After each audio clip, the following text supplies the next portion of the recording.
По реконструкцијата на фасадата, гимназијата Кочо Рацин доби нов лик и во внатрешноста. Во изминатиот период се работеше на уредување на холот на средното училиште. Директорот на гимназијата вели дека голем број поддржувачи од Велес и од земјава придонеле за новиот модерен лик на средното училиште. Имам чест денес да го отвориме реновираниот хол на училиштето. Во него има дел за родители, има огласни табли. Тука е музата на уметноста и литературата, донација од реномираниот скулптор Ангел Коруновски и екран на кој што ќе бидат презентирани сите активности на училиштето и 4 врзани телевизори во кои ќе биде реклами од фирми. Покрај училиштето, модерно и европски сега изгледаат и самите гимназијалци.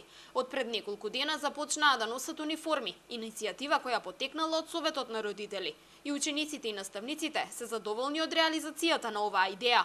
Потекна од Советот на родители и го работиме веќе 2 години и веќе созреа моментот кога можеше да се имплементира.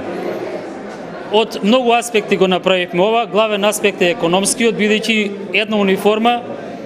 една униформа значи ќе носат учениците во текот на целата година и тие пари кои што ги плаќаат родителите ќе бидат сепак заштеда, голема заштеда. Друг е социјалниот, кога бидејќи сите деца ќе си бидат облечени во исто, социолошкиот поглед на овој проект и други. Ние ги прифативме овие униформи бидејќи со тоа сите сме исто облечени и нема разлика помеѓу нас и инаку униформите се супери, многу ги сакаме. Во пресрет на патрониот празник, учениците од гимназијата во изминатиот период со низ за поетски читања го прославија јубилеот 75 години од печатењето на Рациновата Бели мугри.